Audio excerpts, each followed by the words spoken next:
Euh, Émarez, pour l'abbé Trèves, était sa petite patrie, évidemment. Donc, je pense qu'une bonne partie des idéaux qu'il avait, c'était des idéaux qu'il y avait aussi dans le village, dans la famille. Le maintien des traditions, la façon de vivre d'une certaine façon, la religion, par exemple. Tous les idéaux qu'il avait religieux, certainement arrivaient d'Émarez, donc de la famille. L'amour pour la famille que l'abbé Trèves présentait.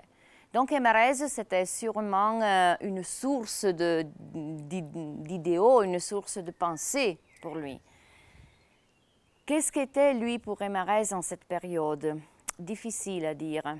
Et c'était une période un peu particulière. Donc, il représentait un peu, je pense, ce que les personnes voulaient dire, ce que les personnes voulaient faire. Mais de l'autre part, c'était aussi un personnage qui pouvait donner de l'embarras, si je peux dire comme ça, parce que, en tout cas, c'était un personnage, par exemple, quand il avait ouvert cette école à Promio, il était un personnage que les autorités n'aimaient pas. Et donc, même la population, c'est peut-être que d'un côté, avait un peu peur de cette situation. Sûrement, les personnes, en tout cas, aimait l'abbé Trèves et l'aimait surtout comme homme. Parce qu'il avait un grand amour pour les autres, parce qu'il était un homme pauvre, mais riche en spiritualité. Donc c'était un homme qui donnait de joie aux personnes qui parlaient pour lui.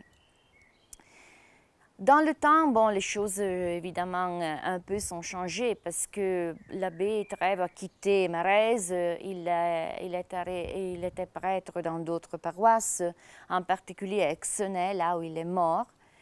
Et donc, je pense qu'un peu Émarez a perdu cette figure, ce personnage. On a un peu perdu. Et après, en réalité, tout ce est revenu, tous ces idéaux, ce qu'il a fait est revenu à Émarez parce que avec la construction du sanctuaire qu'on a fait dédié à la Sainte Famille, et c'était un sanctuaire qui avait voulu l'abbé Trèves, on est allé même rechercher à nouveau son histoire. On est allé rechercher dans les familles les souvenirs qu'il y avait. Et par exemple, un souvenir qu'on m'a raconté du fait que des personnes des Maraises, l'année 40, s'étaient mariées et comme voyage, sont allées à Exenay chez l'abbé Trèves. Il était très content de les recevoir et il les a regardés, il leur a dit j'ai seulement un peu de pain, un peu de lait. C'est tout ce que j'aime et c'est pour vous. Et donc là, je pense que c'est la chose essentielle, ce qui est essentiel. C'est-à-dire que les personnes des Maraises sont allées chez lui et il était content de les voir et il leur a donné ce qu'il avait. Il n'avait rien, mais ce qu'il avait, c'était pour eux.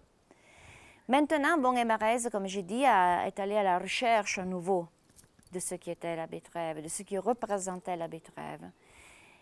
Et maintenant, je pense que ce serait très important, surtout pour les jeunes, pour la génération des jeunes, aller à la recherche des idéaux de l'abbé Trèves, mais de tous ces idéaux, surtout des idéaux liés à la spiritualité et liés à l'aide des âmes, à l'aide des autres.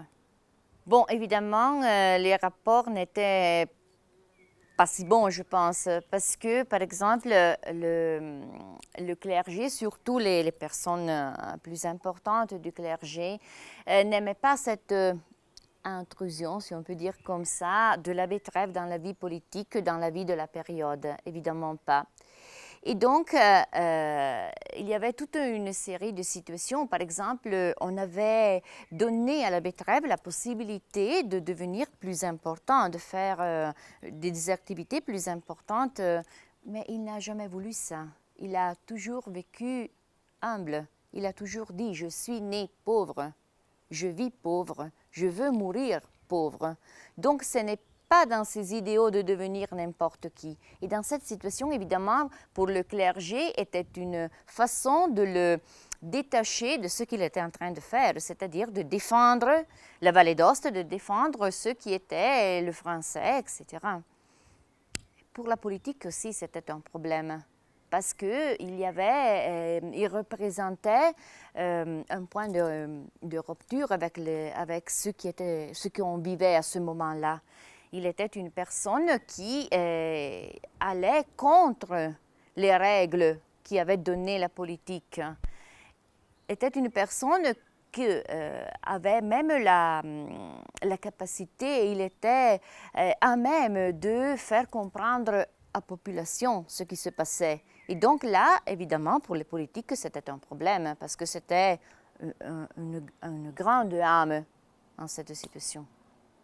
Évidemment, il a fait comprendre, plus que jeunesse valdôtaine, je voudrais dire aux jeunes, en tant que vraiment nouvelle génération de ce moment-là, il avait cherché à faire leur comprendre ce qui pouvait arriver au Val d'Ost si on continuait la politique qu'il y avait à ce moment-là. C'est-à-dire, il a expliqué, il a fait comprendre aux jeunes Valdôtains que la vallée d'Ost était entre guillemets, une petite patrie, c'est-à-dire une chose qu'il fallait respecter ce qui s'était passé jusqu'à ce moment-là. Jusqu'à ce moment-là, la vallée d'Ost, l'histoire de la vallée d'Ost nous raconte, à partir d'Humbert Blanchemin ou de Thomas Ier, que la vallée d'Ost était libre. Les Valdôtains avaient vécu d'une certaine façon. Et maintenant, on pouvait tout détruire ça.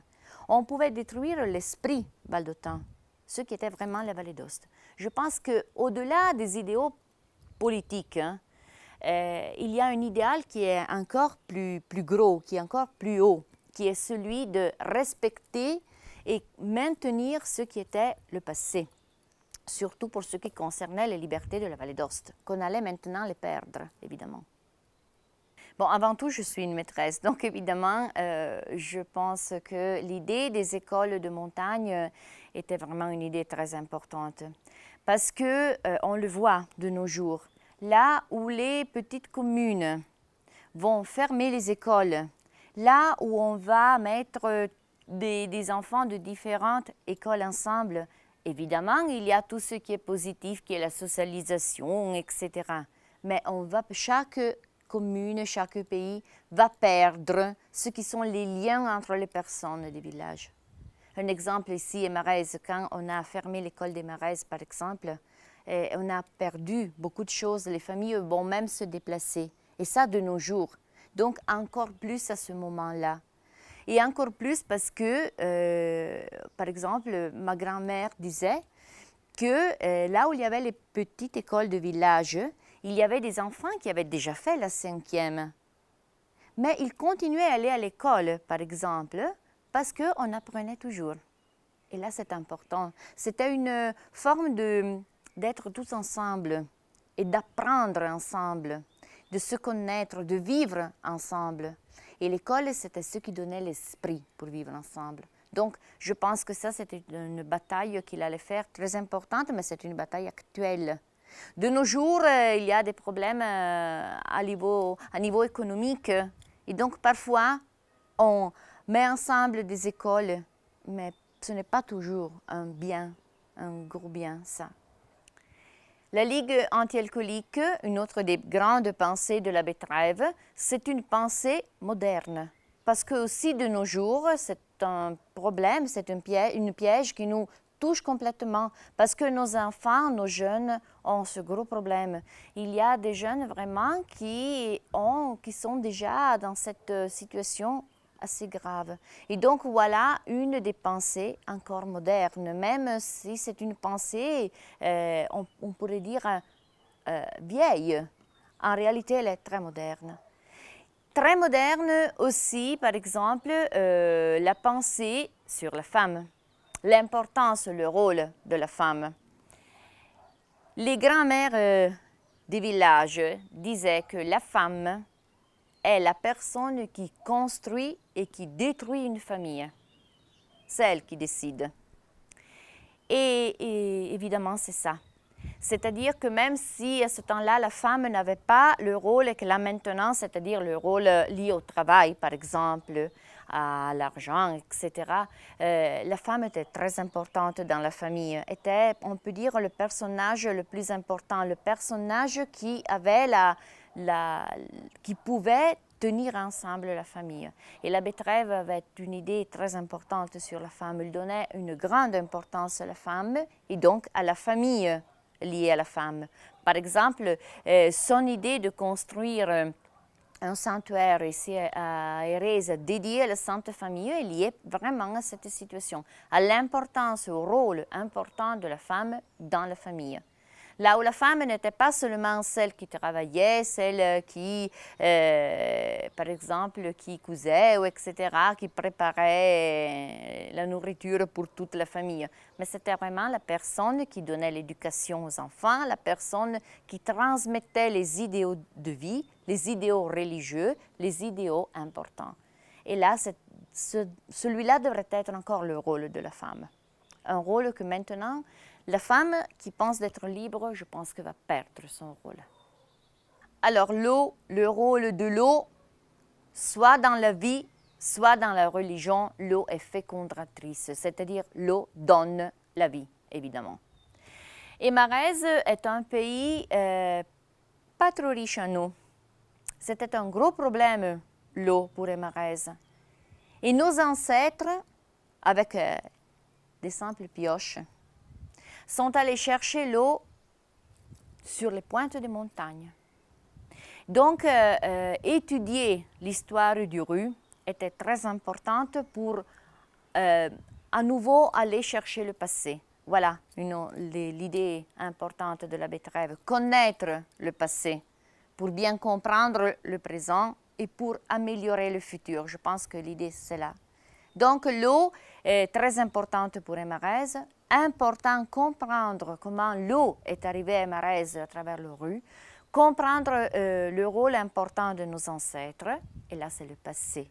Le présent de ce moment-là était celui de maintenir le Rhu, de maintenir cette eau fécondatrice importante pour la campagne des Marèzes, importante pour le peuple des Marèzes, parce que l'agriculture est très, très importante.